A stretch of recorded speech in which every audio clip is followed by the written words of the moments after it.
Hey everyone, I'm Amelia, 28 years old and working as a social worker. And let me tell you, I have the best little brother in the world. Jake. He's 16 now, and even though we're not related by blood, he's been my partner in crime ever since my dad adopted him when he was just a little kid. Life was pretty great, until my dad married Victoria 3 years ago. From day one, that woman had it out for Jake. Nothing he did was ever good enough. He's not really part of this family, she'd say when she thought I couldn't hear. We should focus on having our own children. My dad, Robert, has been no help at all. He always takes her side, saying, "Amelia, honey, Victoria's just trying to adjust. Give her time." Yeah, right. 3 years is plenty of time to stop being a jerk to a teenager. Thank God for my best friend Nate. We work together at social services, and he's been my rock through all this. "You've got to stand up to her," he told me over coffee one day. "Jake needs you in his corner." I sighed, "I know, mate, but every time I try, Dad jumps in to defend her. I feel like I'm fighting a losing battle." Things got even more complicated last month when Jake's biological mom, Sarah, showed up out of nowhere, suddenly wanting custody. I thought, where have you been for the past 12 years, lady? But the real kicker came at our last family dinner. Victoria was in rare form that night. With her voice dripping with fake sweetness, she looked straight at Jake and said, "So Jake, I hear your real mother's back in town. Bet you're excited to go live with her, huh?" I saw Jake's face fall. "Victoria? I don't even know her. This is my family." But Victoria just laughed. "Oh, sweetie, let's not kid ourselves. You know you don't really belong here." I saw red. "That's enough, Victoria. Jake is as much a part of this family as anyone else." Dad jumped in, of course.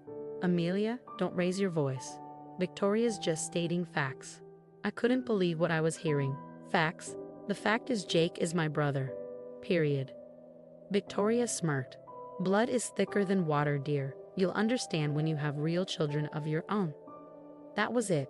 I shot up, my chair screeching against the floor. "Come on, Jake, we're leaving." As we drove away, Jake stared out the window, quiet. "Ames," he finally said in a small voice, You don't want me to leave, right?" My heart broke. "Never, kiddo. You're stuck with me, whether Victoria likes it or not." Little did I know, things were about to get so much worse. Victoria wasn't just mean, she was dangerous, and she was about to show her true colors in the worst way possible. The custody hearing was fast approaching, and Jake was a bundle of nerves. We spent the whole week prepping, going over potential questions and scenarios. "What if I mess up?" Jake asked, pacing around my apartment. "What if Sarah wins?" I grabbed his shoulders. "Hey, you've got this. Just be honest, okay? The judge will see how much Dad and I love you." He nodded, but I could still see the doubt in his eyes. That night, we ordered pizza and tried to relax, watching dumb comedies until late. As Jake headed to bed, he gave me a hug. "Thanks, Ames, for everything." I ruffled his hair. "That's what big sisters are for, squirt." The next morning, I woke up to the sound of retching. I rushed to the bathroom to find Jake hunched over the toilet, his face pale and sweaty. "Jake, what's wrong?" He looked up at me, his eyes glassy. "I don't feel so good." Before I could respond, he collapsed. Panic seized me as I dialed 911. The ride to the hospital was a blur. Jake was barely conscious, his body shaking violently.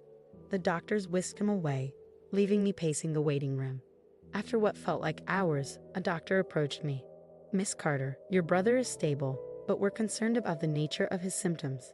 We suspect he may have ingested a toxic substance." My blood ran cold. "You mean he was poisoned?" The doctor nodded grimly. "We're running tests to confirm, but yes, that's our current theory." I felt like I was in a nightmare. Who would want to hurt Jake? And then it hit me. The custody hearing. My hands shook as I called Dad to tell him what happened. While I waited for him to arrive, I overheard a familiar voice in the hallway. It was Victoria, talking to someone on the phone. "Yeah, the brat won't make it to the hearing now. Serves him right, trying to weasel his way into our family." I felt sick. She couldn't mean, but deep down, I knew. Victoria had done this. When Dad arrived with Victoria in tow, I couldn't hold back any longer. I confronted her right there in the waiting room. "How could you?" I hissed. "He's just a kid." Victoria's face twisted into an ugly sneer. I don't know what you're talking about, she spat. I heard you on the phone. You poisoned Jake to stop him from going to the hearing. I accused. Dad stepped between us, his expression hard. Amelia, that's a serious accusation. Victoria would never. Oh, please. Victoria scoffed, cutting him off. Even if I did, which I'm not saying I did, he's not really family. He's just some stray your ex-wife picked up. I lunged at her, but Dad grabbed me, holding me back. You're lying. I shouted, my voice shaking with anger. Jake is more family than you'll ever be. Dad looked bewildered. Amelia, calm down. I'm sure this is all a misunderstanding. I stared at him in disbelief. A misunderstanding. Jake is in there fighting for his life, and you're defending her. Victoria, ever the actress, burst into crocodile tears. Robert, I would never hurt Jake. Amelia's just upset and lashing out. I watched, sickened, as Dad comforted her. In that moment, I realized I was on my own. I'm going to check on Jake, I said coldly, turning away. Don't bother coming in. Neither of you. As I walked down the hall, I made a silent vow. I would protect Jake, no matter what. And I would make sure Victoria paid for what she'd done. One way or another, I'd expose her for the monster she truly was. After the hospital incident, I knew I couldn't let Jake go back to that house. Nate didn't even hesitate when I called him. Bring him to my place, he said. We'll figure this out together.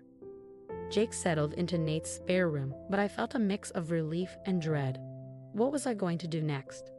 We need dirt on Victoria, Nate said over late-night coffee. Real, solid evidence.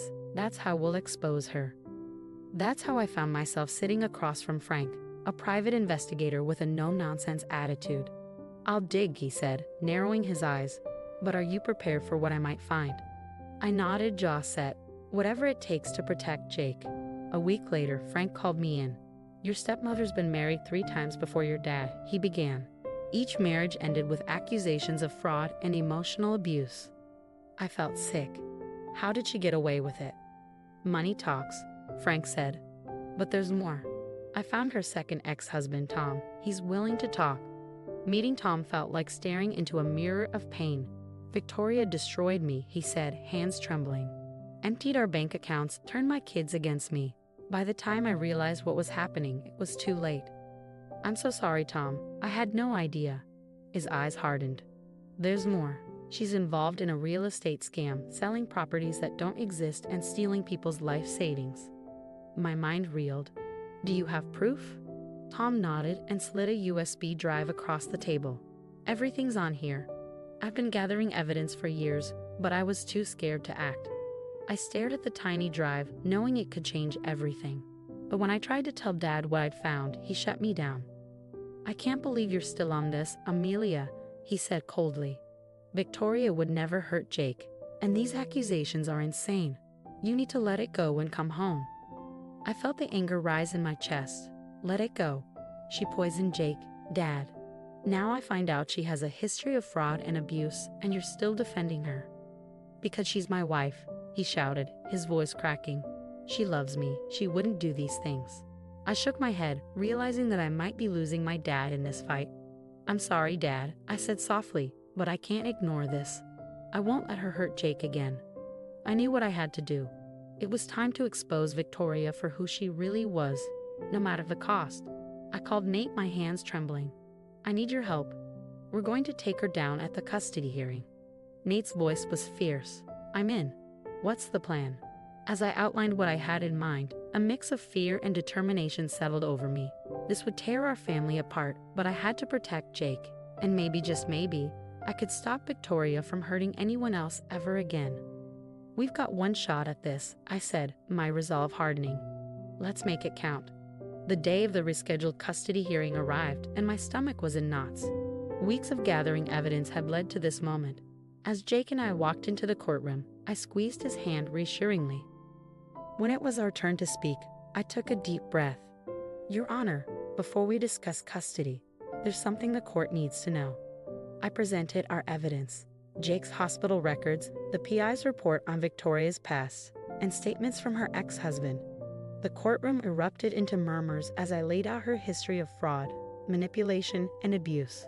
Victoria's face contorted with rage. This is ridiculous. They're all lies. To my shock, Dad stood up. No, Victoria, it's time for the truth. His voice trembled. Your Honor, I've been blind, but Amelia's right. Victoria poisoned Jake. I found the evidence she tried to hide. Before anyone could react, the courtroom doors burst open.